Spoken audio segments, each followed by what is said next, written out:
I believe this time, tayo naman po yung maghahanda para tanggapin po ang salita ng Panginoon na dadalhin ng kanya pong lingkod, Pastor Ian Paras. Palakpakan po natin ang Panginoon sa buhay po ng ating pastor.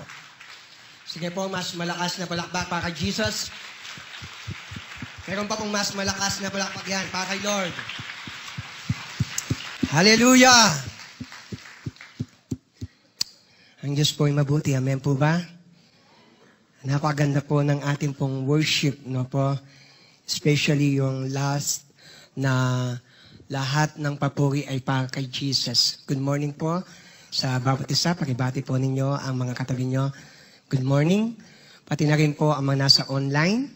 And then malapit na po ang Pasko. Pakisabi nyo, advance Merry Christmas. Yan. As I pray para sa mensahe po ng Panginoon, at tinatanong ko po, ano ang kanya pong patuloy himo sa atin? Dahil malapit na pong matapos, 3 more weeks. Magtatapos na po ang December 2023. Tapos po, papasok na tayo sa New Year of 2024. So as I seek the mind of God po, gusto ko pong ibigay ang sabi po ng Bible to remind us who we are. Saan tayo nanggaling? Kanino po tayo? Ano po, nakatuon? Ano ang layunin niya sa atin? We will come back po sa kanya pong layunin sa atin.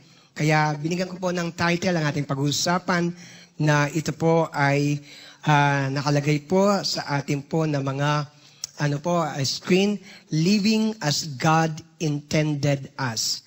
Yung pamumuhay po ng ayon sa layunin ng Diyos. Kung sino tayo, kung ano tayo, no po?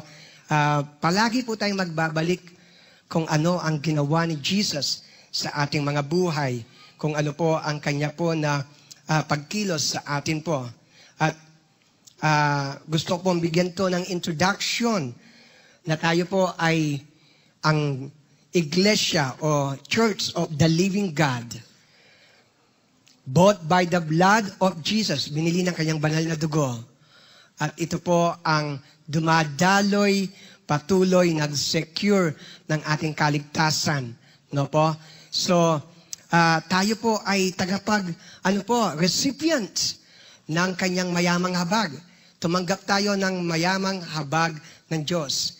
Kung bakit po tayo nabubuhay, kung bakit tayo po nag-exist, kung bakit tayo po na umihinga, is because of the grace of God. Lahat po ng sangay, masabi ng Amen. At meron pong patuloy himok ang kanyang salita that when we obey and follow ang instruction po ng salita niya, ang ating pong buhay, according to His divine, sovereign, and eternal plan, when we follow His word, we will live a life na ito po ay mabunga, na ito po ay mayaman sa presensya ng Diyos, at pati na rin po powerful sa kanyang biyaya na magpapala sa atin at pati na sa mga taong nasa paligid natin. Ikaw at ako po ay mga anak ng Diyos na gusto niyang maging pagpapala. Na pag nakita ka, nabanahag ka, at kasama nila, nagbabago ang isang pamilya, ang isang grupo, ang isang tahanan, ang isang eskwela, ang isang pamayanan, at ang isa pong lugar.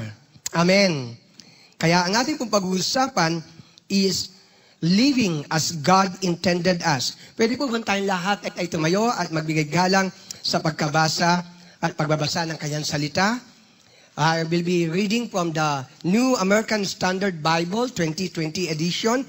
Buksan po ninyo ang inyong mga Bible. Dalhin po ninyo ito kung meron kayo nandoon sa inyong bahay para sa ganun po lahat ng inyong hawak at pati ang tuon ng mata at ang tenga po ay nakikinig sa salita ng Panginoon. Iba pa rin po yung ito ay nagpapakilos sa ating mga daliri. Ayun po sa isang nabasa ko, panlaban sa Alzheimer disease po ay yung umawak ka ng libro and then pati na rin po ang pagkalikot ng kamay in yung pagsasaliksik ng ating pong mga pahina or pages sa ating binabasa kasama ang ating mata. it builds 80 to 90% ng memory sharpness. Yan po ang dahilan kung bakit maganda talagang binabasa ang Bible na hawak po sa physical form. Lahat po nandun na sa Romans 12:2 o 12:1 to 3. Magsabi ng Amen.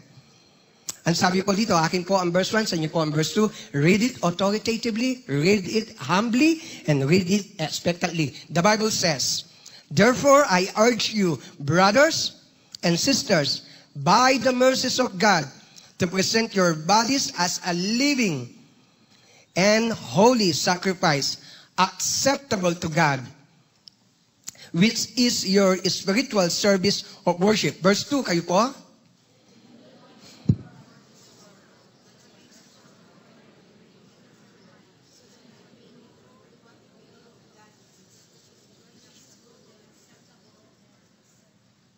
Verse 3, tayo pong lahat.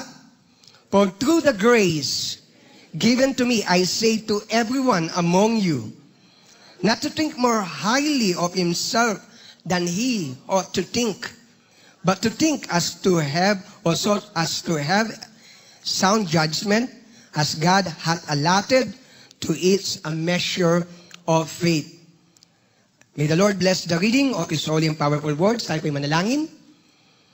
We pray for the power, authority, and anointing of your words to draw us closer to the heart of Jesus, for the breaking down ng gawa ng kaaway, transformation of self and mind, and the willingness of the spirit of man, of ours, Lord God, na patuloy gawin ang iyong kalooban, nasain ang iyong himok, at patuloy manahan sa iyong banal na presensya.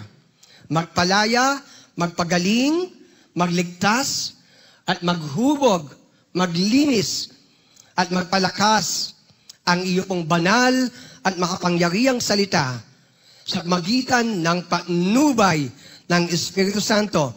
At hubugin po ninyo ang pusong ito na ito ay maging lalagyan ng iyong plano at patuloy kaming maging kamukha ng aming Panginoon Kristo. Bless your people with a heart that is passionate for you, delivering the captives and setting, Lord God, your people ablaze. Thank you, Lord, for what you will do. To you be all the glory and all the honor and all the praises. In the most powerful name of Jesus, whom we confess and declare, everybody will say, Amen. Amen, amen. Sige po, malakas na palakpak kay Jesus. Makapo na po tayo.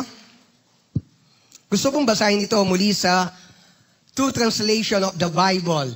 One is the modern translation po. Ang tawag po is the Message. Ito po ay nalimbag po, na translate po or paraphrase ni Eugene Peterson. Siya po ay umuwi na kay Lord. The Message Bible says in Romans 12:1 and 2, therefore I urge you, sabi po dito, the Message, so here's what I want you to do. God helping you, take your everyday life, everyday ordinary life, your sleeping, eating, going to work, and walking around life, and place it before God as an offering. Embracing what God does for you is the best thing that you can do for Him. Verse 2, ito po ang kanyang translation ng The Message. Don't become so well adjusted to your culture that you fit into it without even thinking. Instead, fix or focus your attention on God. You'll be changed from the inside out. Readily recognize what He wants from you and quickly respond to it. Unlike the culture around you, always dragging you down to its level of immaturity, God brings the best out of you, develops well-formed maturity in you. Sa Tagalog po, Magandang Balita, Tagalog Biblia. Verse 1, Roma Kabanata 12, talatang 1 hanggang 3. Kaya nga mga kapatid, alang-alang sa masaganang abag ng Diyos sa atin, ako'y nakikiusap sa inyo na ialay ninyo, o sa ibang translation, ihandog ninyo ang inyong sarili bilang isang handog na buhay, banal at kalugod-lugod sa Diyos. Ito ang karapat-dapat na pagsamba ninyo sa Diyos. 3 talata, 4 talata. Dahil sa kagandaang loob ng Diyos sa atin, sinasabi ko sa bawat isa sa inyo, huwag ninyong pahalagaan ang inyong sarili ng higit sa nararapat. Sa halip, pagkaisipin niyong mabuti ang tunay ninyong katayuan ayon sa sukat ng pananampalatayang ipinagkaloob ng Diyos sa bawat isa sa inyo. Ang Diyos po mapala sa pagkabasa ng kanyang mga salita. Ang sumulat po ng Book of Romans or Letters to Romans is none other than our Apostle Paul. Meron po itong 16 or 16 chapters. From chapter 1 hanggang po na chapter 11, ito po ay tungkol sa mga katuruan. Katuruan kung paano ang tao ay umiwalay sa Diyos, nagkasala, sumuway sa kanyang utos, at lahat, ang sabi ng Bible, Romans 3:10, Romans 3:23, and Romans 6:23, half part of it, na sabi niya, walang matuwid sa harapan ng Diyos. Walang katanggap-tanggap sa harapan ng Diyos.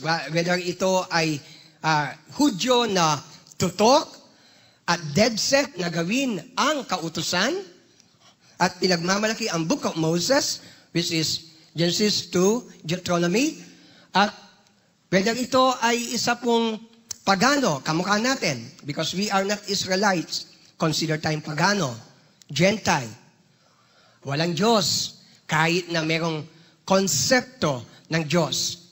At ang sabi po ng Bible, kahit yung nagnanais na maging mabait, sa harapan ng Panginoon, tayo ay makasalanan.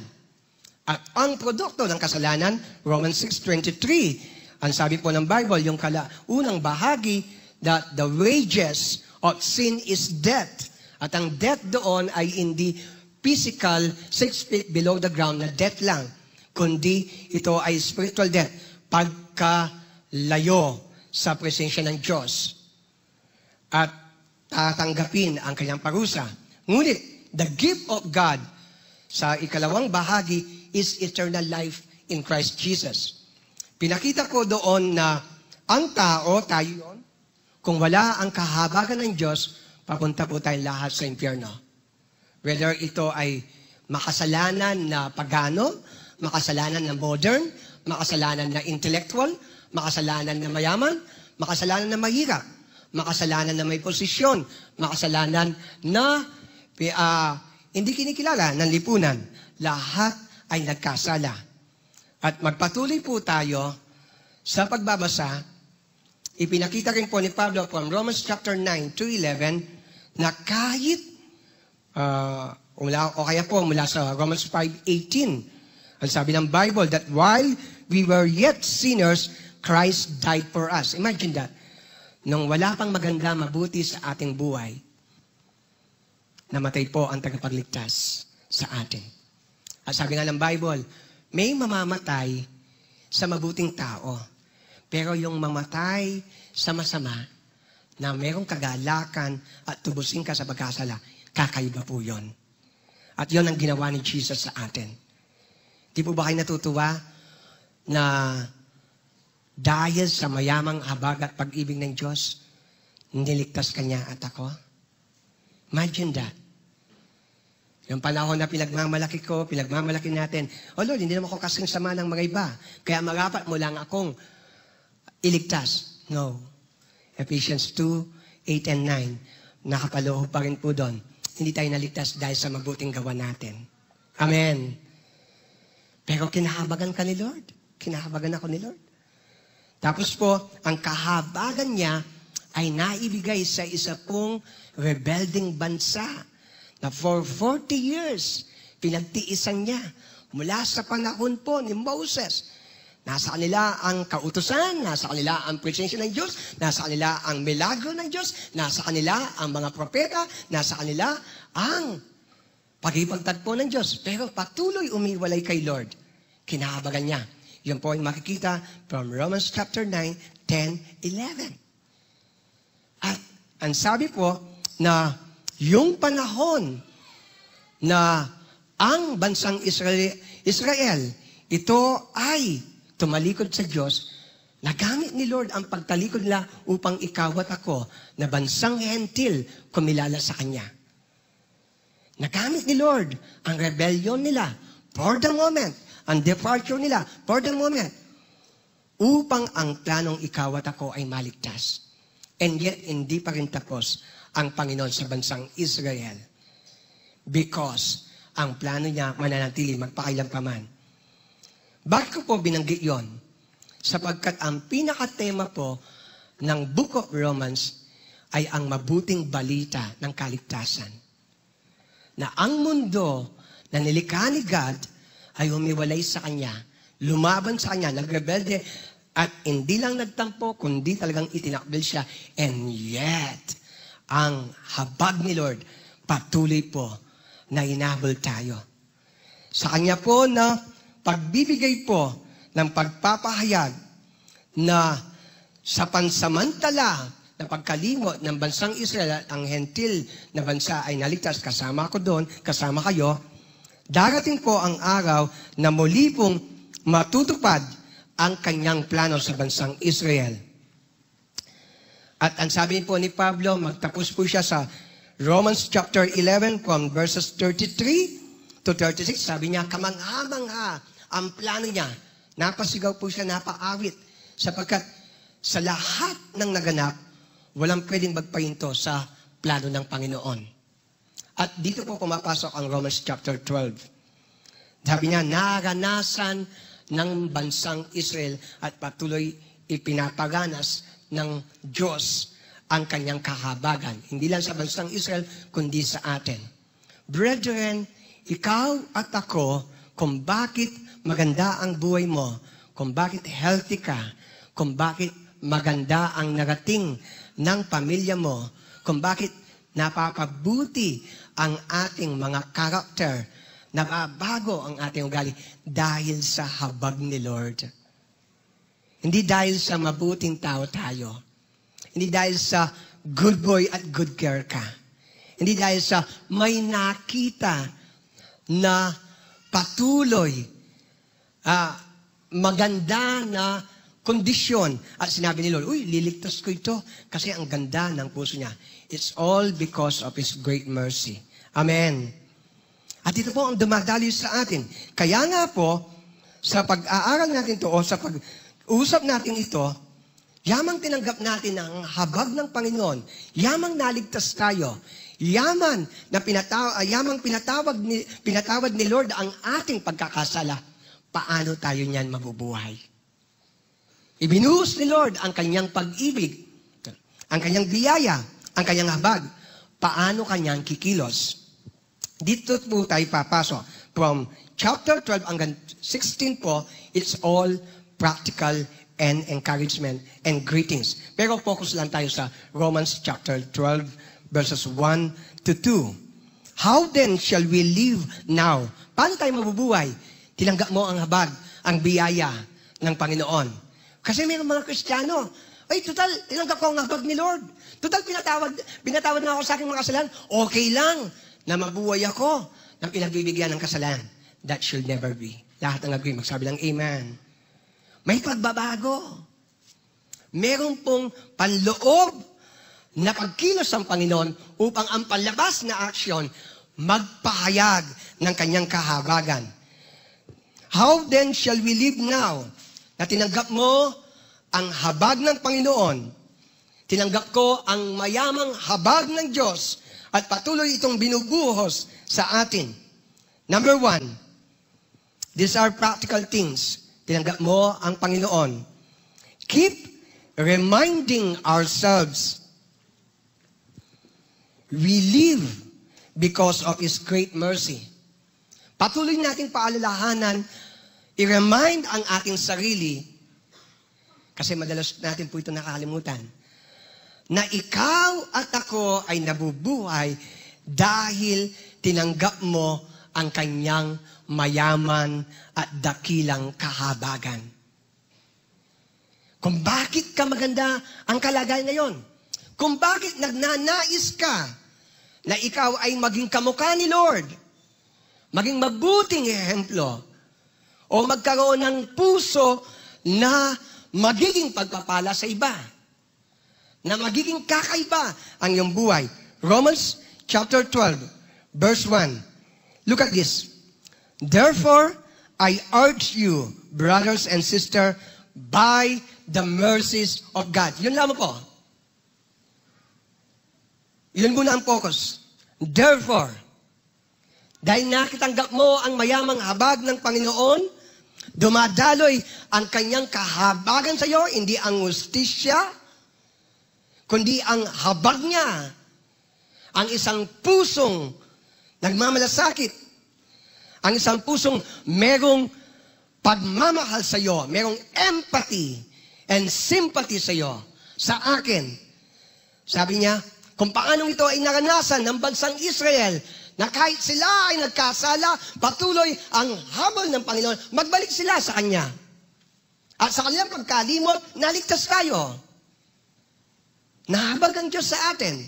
Hindi niya pinabayaan na, kayo outside sa aking pangako, pabayaan ko kayo. No. Katunayan, si Apostle Paul is the apostle to the Gentiles.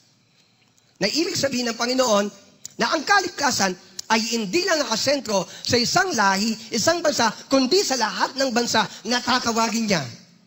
At ang sabi niya, yamang tinanggap niyo ito, therefore, I urge you, para kumbaga po sa physical na proximity, kaharap ni Apostle Paul ang mga Roman Christian.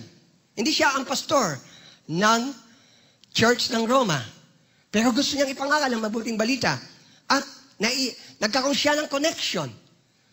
At nang sinabi niyang, I urge you, nakikiusap ako sa inyo, is taking place ang isang posisyon ng isang divine, authoritative na counselor.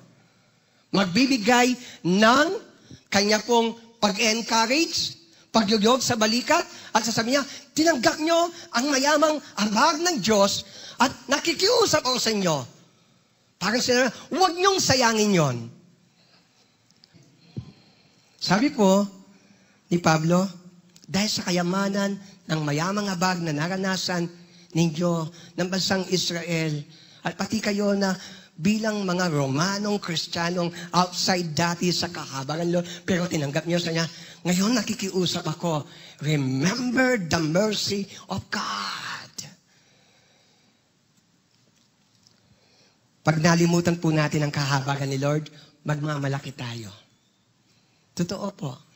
Pag meron tayong mga may kayamanan, pagpapala, pag nakita natin ba, kaya sila hindi inumunlad kasi tamad sila eh. Ganon. Yung magiging mapagmata tayo, tapos pag makipag-away tayo, kala mo, tayo, scholar ng barangay hall. Number 2, live a life of being devoted before God. Alalahanin mo ang habag ni Lord. Ngayon, mabuhay ka naman na nakatalaga, buo, at nakatuon para sa Kanya. Look at the Bible. Romans 12:1. Therefore, I urge you, brothers and sisters, by the mercies of God, to present your bodies as a living sacrifice, or as a living and holy sacrifice, acceptable to God, which is your spiritual service of worship. Sabi niya, yamang tinanggap niyo ang habag ni Lord, ang sabi niya, mabuhay kayo na ang buong buhay niyo, ayon sa Tagalog, alang-alang sa magasaganang habag ng Diyos sa atin, ako'y nakikiusap sa inyo, verse 1, na ialay ninyo ang inyong sarili bilang isang handog na buhay, banal at kalugod-lugod sa Diyos. Ito ang dapat na pagsamba ninyo sa Diyos. Ang picture po nito, sa Old Testament, pag mag-offer sila ng sacrifices para humingi ng patawad sa kanilang kasalanan, o kaya magpuri, o kaya magpasalamat, o kaya parangalan ay Diyos, nag-offer sila ng mga iba't ibang sacrifices. Paulit-ulit ito. At ang kanilang isa sa mga binibigay po nila ay sacrifices na animals, na ito ipapatayin, dadanak ang dugo. Pero tinapos po ito ng ating Panginoon Kristo, nang siya'y mapako sa krus, at nang siya'y nakapako sa krus, ang sabi niya, natapos na, it is finished.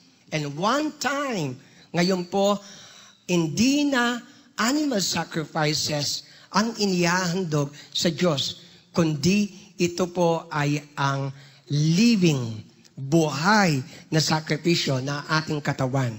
Meaning, meron kang willingness na i-offer mo kay Lord ang buhay mo. Spiritual, meaning ito ay katanggap-tanggap sa harapan ng Panginoon.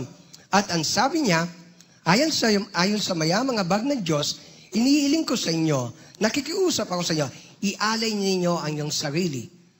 From animal, dead sacrifices to a living sacrifice na ang ating buhay ang inihiling ni Lord na may handog sa Kanya.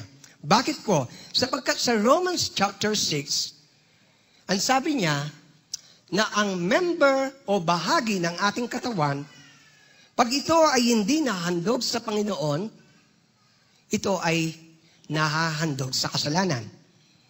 For example, ang labi at dila at bibig ko, pag ito ay hindi ko itinilaga sa Diyos, sa halip na ako ay magpuri, magpasalamat, umawit ng mga banal na awitin, pag ito ay hindi nakahandog kay Lord, reklamador ako. Kumukot siya ako ng tao. Nagja-judge ako ng tao. Nagsisinungaling ako. Matalas ang dila ko. Pero paghawak ni Lord, papuri, pagsamba, katotohanan, gentle speech, ang dumadaloy. At lahat ng agree, magsabi ng Amen. Number 3, o doon po sa living a life of being devoted to God. Ang gusto ni Lord, ang buhay natin, pagsamba sa Kanya. Pagsamba. Let our whole life be a worship unto God. Kaya gusto ko po ang translation ng The Message. Sabi niya, yung pamumuhay mo, pamumuhay ko, here's what I want you to do. Sabi niya, sa pagtulong ni Lord, God helping you, take your everyday, ordinary life. Sumasakay ka sa sakyan, nakikipila ka sa mga, nasa McDo, kaya nasa, university, or even doon sa papasok sa trabaho, kumakain ka, nagbugas ka ng plato, naglilinis ka, pinapadede mo, inuugoy mo ang anak mo, nagluluto ka doon sa mainit na kitchen, o kaya ikaw ay nagpe-Facebook, o kaya ikaw ay nagbabasa ng Bible. Here's what I want you to do. Take your everyday, ordinary life na ikaw ay sasamba kay Lord. Yung pag makipag-usap ka sa mga tao, mag-counsel ka, makinig ka, o ikaw ay bibili, o makikinig, make it as an offering before God. Number 3, live with a mind against the world's way. Magkaroon po tayo ng isang kaisipan na contrary, in opposite, or opposition sa dikta ng mundo, sa kaisipan ng mundo.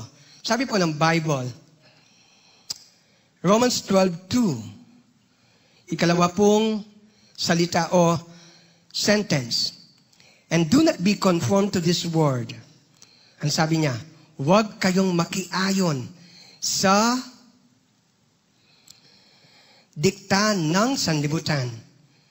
Bagkus, ang sabi po ng Bible, verse 8 or 2a, Do not be conformed to this world, but be transformed. Doon po tayo sa do not be conformed.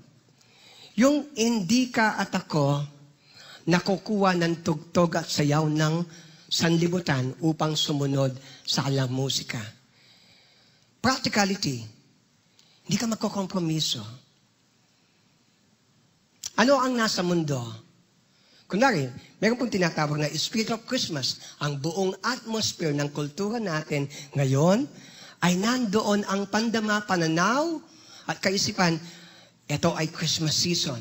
Lahat ay masaya. Pero meron din pong dimension, Spirit of the world. Ito ay laban sa salita ng Diyos. Ito ay laban sa Diyos. Ito ay laban sa banal, mabuti, kalugod-lugod, at nasahin ng Diyos. At ang sabi ng Bible, do not be conformed. Huwag mahulma ang iyong isip sa espiritong gumagalaw sa mundo. Meaning, hindi mo pa hintulutan ang practices, ang lifestyle ng mundo. Ano po ang nasa mundo? Pag meron kang kaaway, umalma ka. Ginawang ka ng masama, doblin mo. Gumanti ka. Pag ikaw ay minaltrato, magmaltrato ka rin. Siraan mo rin siya. Ano ang nasa mundo? Crab mentality. Hindi ako na-promote. Isbang na po ang design, iilahin ko ang nasa harapan ko. Bibigyan ko siya ng negative report sa mga kaibigan niya. Ano ang nasa mundo? Ito po ay merong lahat ng makukuha, kukunin ko. At yung sakripisyo ay hindi ko pa hintulutan. Basta ako, unahin ko ang nasa akin. At kung walang matira sila, bahala sila, kawawa sila. Hindi sila maagap. Ano ang nasa mundo? Payabangan. Ano ang nasa mundo? Pasikatan. Ano ang nasa mundo? After marinig ang pangalan. Pero hindi po tayo taga doon. Ikaw at ako, ang identity mo ay papunta sa kalangitan. Amen. Ang Kristiyano lang po ang nagpapatawad kahit ginawa siya ng masama. Ang Kristiyano lang po ang magpapakumbaba kahit hindi humingi ng sorry ang iba. Ang Kristiyano lang po ang meron po na puso na ang gagawin niya ay gawin ang mahirap para sa ganun po makita ang kaharian ni Lord. Amen. Number 4, practicality. Dahil tinanggap ko ang habag ni Lord. Mabuhay tayo na ang ating kaisipan is shaped by God and ruled by the Bible. Ruled by the Word of God. Madali pong magkaroon ng negatibong kaisipan. Mareklamong kaisipan. Hindi naniniwalang kaisipan. O kaya, kaisipan na dead set sa religion, dead set sa kanyang conviction na pinaniwalaan, pero ito ay taliwas sa Panginoon.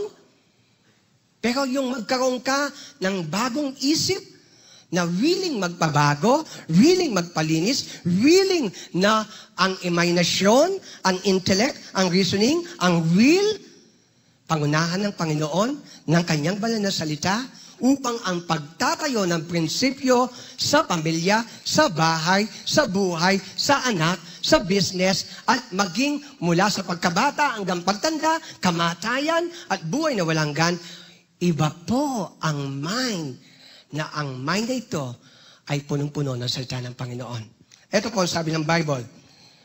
Romans chapter 12, verse 2. And do not be conformed. Huwag kayong makiayon sa mundo, but be transformed by the renewing of your mind, so that you may prove what the will of God is, that which is good and acceptable and perfect. Alam po nyo, ang ibig sabihin niya dito, yung but be transformed. Ito po ay nanggaling po sa isang word na nasa Greek na ang English translation niya ay metamorphosis. Ano ang metamorphosis? Mula sa larva na nasa cocoon, at naging po itong uod, at pagdaan pa po ng mga araw, naging itong beautiful butterfly, Ang sinasabi ko ay magkaroon ng pagbabago ang ating isip na dati walang mabuti, dati walang maganda, dati walang beautiful. Especially, nasa mundo tayo na nandoon ang laban sa Diyos. Pero pag hintulutan mo ang Word of God, hindi ka makikiayon sa bulok na sistema ng mundo, bulok na mga paniniwala, walang maganda na pagbabago. Na ang Word of God, ito ang magpapabago ng ating buhay. Kapatid, kung wala po ang Word of God, magiging tayo na Kristiyanong papunta sa kalangitan, mareklamo. Kristiyanong papunta sa kalangitan, negatibo. Kristiyanong papunta sa kalangitan, na naligtas ni Lord, pero palagi punong-puno ng worry, doubt, at takot. Only the Word of God ang pwedeng magpabago sa atin. At lahat ng agree, magsabi ng Amen. Kumusta na po ang ating mind? Hawak po ba ito ni Lord? Pag mayroong crisis, pag mayroong problema, pag mayroong pagsubok, pwede po ba tayong maging kagaya ni Habakuk na ang sabi niya, kahit hindi ko makitang mamunga ang mga tinanim ko, at kahit hindi ko naunawaan ang mga sitwasyon sa buhay kung bakit gagamitin ni God upang i-humble ang bansa ko sa magitan ng mga tuso at walang habag na army. And so, yet I will rejoice before the Lord. I will be joyful in the God of my salvation. Pwede po ba na magkaroon ng sampuso kamukha ni Joseph the dreamer na for 13 years siya po ay pinagbili, inalis sa presensya ng kanyang ama at dumaan ng tinatawag po na pagkaalipin, pagkakulong at pagkalimot. And yet, nang siya po ay iluklok ng Panginoon ayon sa kanyang plano dahil nahubog, nakuha ni Lord ang puso at hindi nagtanim ng sama ng loob, ang sinabi niya, you meant it evil for me, but God meant it good for you, for all of us. Amen? Katulad ni Job, nasabi niya na siya ay dumaan ng mga pagsubok dahil hawak ni Lord ang kanyang puso at ang kanyang spirito. Nang mawala ang lahat, mawala ang kanyang ari-arian, magkaroon siya ng suffering, magkaroon ng mga mula ulong, talampakan ng kanyang paa, at pati sa kanyang pong puwit, na siya po ay nagkaroon ng pigsa or boils, at hindi niya lang kung paano makomfort ang kanyang sarili, at ang sabi ng kanyang mahal na asawa, sumpahin mo ang Diyos para matapos na ang paghirap mo. At ang sagot po niya, dahil hawak ni Lord ang kanyang kaisipan, ikaw ay isang hangal na babae. Sabi niya, tatanggap lang ba tayo ng mga mabubuting bagay sa Diyos? Hindi ba kahit bangit, tanggapin natin? Hindi nakakamali ang Diyos. Maring may dinadaanan ka, pero gusto po kayong encourage, ang buhay mo, hawak ni Lord. Wait ka lang at magtiwala. Dito ko po tatapusin. Mabuhay tayo, live a life pleasing our God. Yung pag nakita ka ni Lord, matutuwa siya sa iyo at sa akin. Sabi po ng Bible, sa gayon magagawa ninyo kung ano ang mabuti, Romans 12:2, panguling talata, kung ano ang mabuti, kalugod-lugod, at ganap na kalooban ng Diyos. Bakit magagawa nila ang kalugod-lugod, banal, at mabuti sa harapan ni Lord? Kasi ang kanyang isip, awak ng salita ng Panginoon. Meron pong mabuti na hindi kalugod-lugod. Meron pong magandang bagay na hindi acceptable before God. Example, ang magnanakaw, natutuwa siyang magnakaw para sa ikapapahamak ng iba. Ang drug addict, ang sugarol, ang lapastangan. Sabi niya, ayaw ko ng control. Basta ako, masaya ako kung akong masusunod. Tapos broken-hearted ang kanyang pamilya. Maganda yun, napakandam sa kanya, pero hindi mabuti sa harapan ni Lord.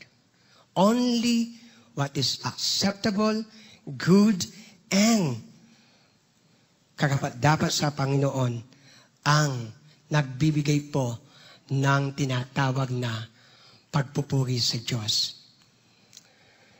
Gusto pong ibahagi sa atin, ang mga pamilya, ang buhay, kahit may sakripisyo at may pagtitiis, kahit meron po na tinatawag na dusa, pero ginagawa mo at gagawin mo ang kalooban ni Lord, yon ang nagpapaganda sa tahanan. Pero yung tao na ayaw magsakripisyo, ayaw magpatawad, ayaw po na gumawa po ng pasakit para sa kabubuti ng iba, nagbibigay po ito ng pagkasira sa ating buhay. Young people, young adults, and elderlies na mga kapatiran po, when we live a life na ito po ay nagbibigay kaluguan sa Diyos, kahit ano po ang dinadaanan natin, kaganda pa rin po ang kahinatnan ng buhay. Pwede po bang magkaroon tayo ng isang buhay na matatapos ang taong ito, naka-smile si Jesus sa inyo? At home si Jesus sa inyo? Iniwan natin ang kasalanan. Pinagsikapan natin gawin ang tama. Nagtiis ka ng mayroong pananampalataya. Nagtiis ka na nakangiti. Nagsakripisyo ka na bukas ang puso. Nagsakripisyo ka na hindi nangungwenta. Nagsakripisyo ka na patuloy pinupuri si Lord kahit wala kang tatanggapin. It is a life pleasing to the Lord. Amen.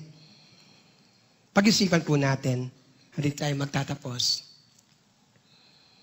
Tayo po ba ay nabubuhay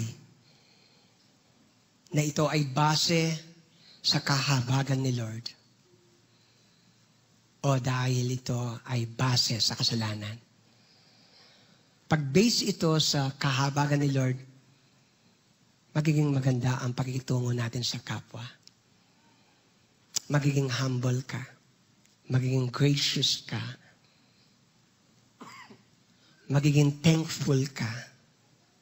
Magiging maganda ang iyong mukha. Number 2.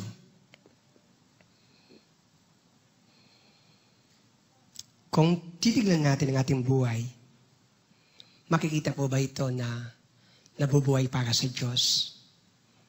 Ang iba nabubuhay sa pera, tugatog ng tagumpay at pagwala, nagwawala. Ang iba nabubuhay sa mga bagay na basta may tinatanggap at pagwala, kagalit. Ang iba nabubuhay sa easy-go-lucky life. Gusto lahat, walang problema, walang sakit, walang karamdaman, walang sakripisyo. At pag may sakripisyo, nagmamaktol. That is not the best kind of life. Ito po ba ay pinanlahanan ni Lord o ng mundo? Anong nasa mundo? Give me money, give me power, give me all the good things. At pang wala nito, count me out. Live for Jesus. Lahat ng agree, magsabi ng amen.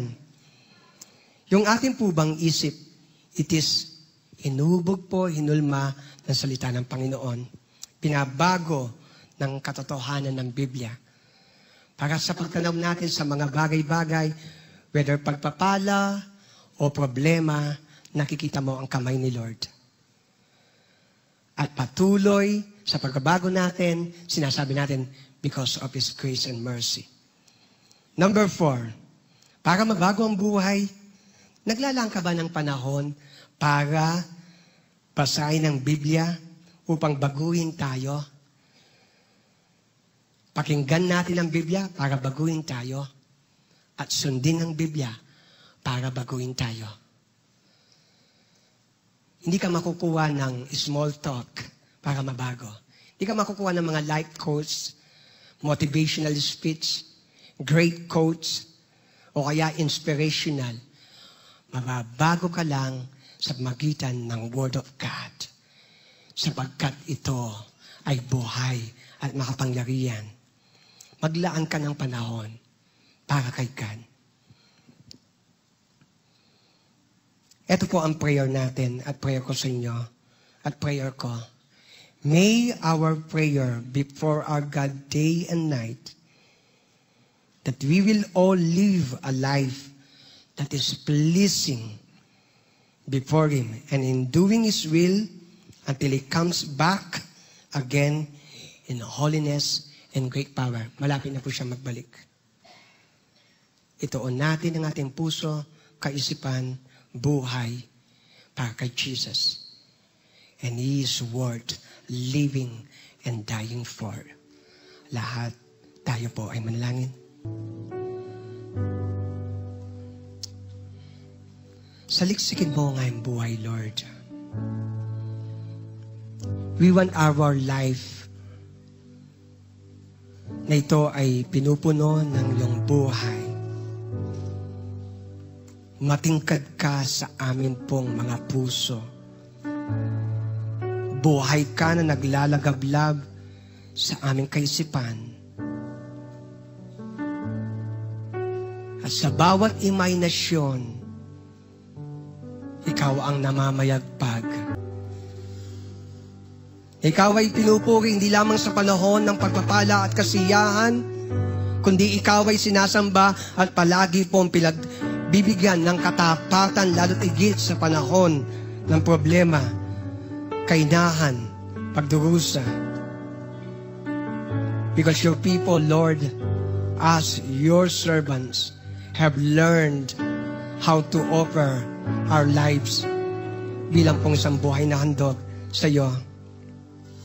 This morning, Lord, gawin mong malalim ang aming pong conviction at panloob na saloobin na Ikaw ay parangalan sa lahat ng panahon. Just offer yourself before the Lord before we end up in prayer and pastoral prayer.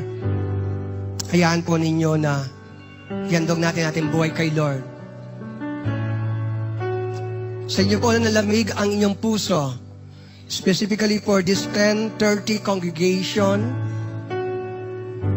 napalayo ka kay Lord, naging malamig ka kay Lord, God is calling you to have your heart na on fire before God. Maglagadlab ka at sabihin mo, Lord, give me your heart. Alisin mo lahat ng mga sukal ng kagumihan sa akin at hayaan po ninyo muli ang inyong kabanalan na sa akin. Before we continue, bago po tayo magpatuloy, I believe po meron po tinatawag si Lord. Makipagkasundo kay Lord.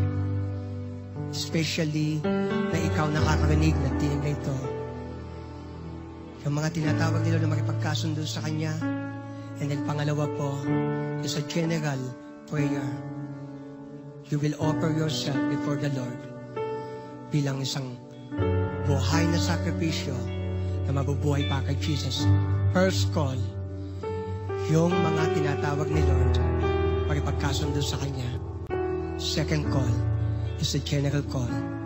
Offer your bodies a living sacrifice, holy and acceptable before the Lord.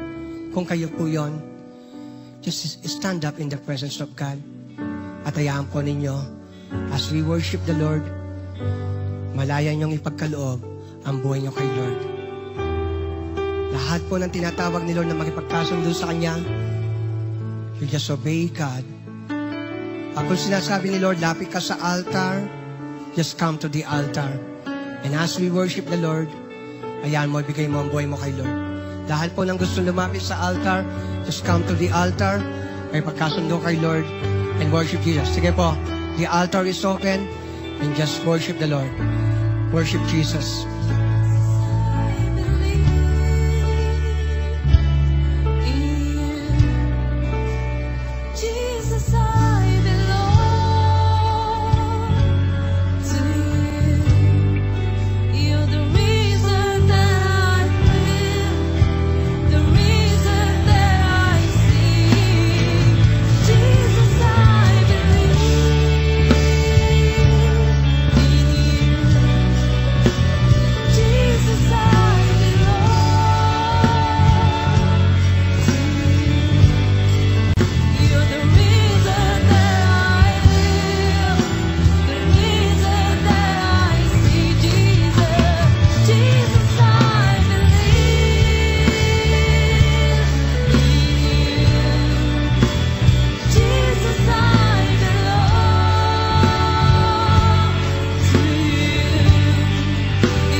nakataas ang aming mga kamay. Nakaluhod ang aming mga puso. Nakapasakop sa iyo ang aming isip. At nakahandog ang aming espiritu sa iyo. Ngayon pong umagang ito, bago magtapos ang gawain po ninyo, let your cleansing power ang dumaloy sa lahat ng mga bagay na dapat malinis sa aming mga buhay. And let the power of the Holy Spirit, Lord, ang muli po na magpuno sa aming mga buhay. Kapatid, lumaya ka sa gawa ng kaaway kung sino ka man. Sa ngalan ng dakilang tagapagligtas na si Jesucristo, right now I declare the grace and power of Jesus to set you free from all the works of darkness. At ang iyong iniling na kalinisan at kalakasan, matanggap mo ito right now in the name of Jesus. Kasama ng lahat, Lord. Without you, we cannot do it, Lord God. But Lord, with you, we can do all things. Aming ipinagkakaloob ang aming mga sarili sa iyo. Buong puso, buong lakas, buong imahinasyon, maghari ka. Every member and parts of our physical body, Lord God, maghari ka.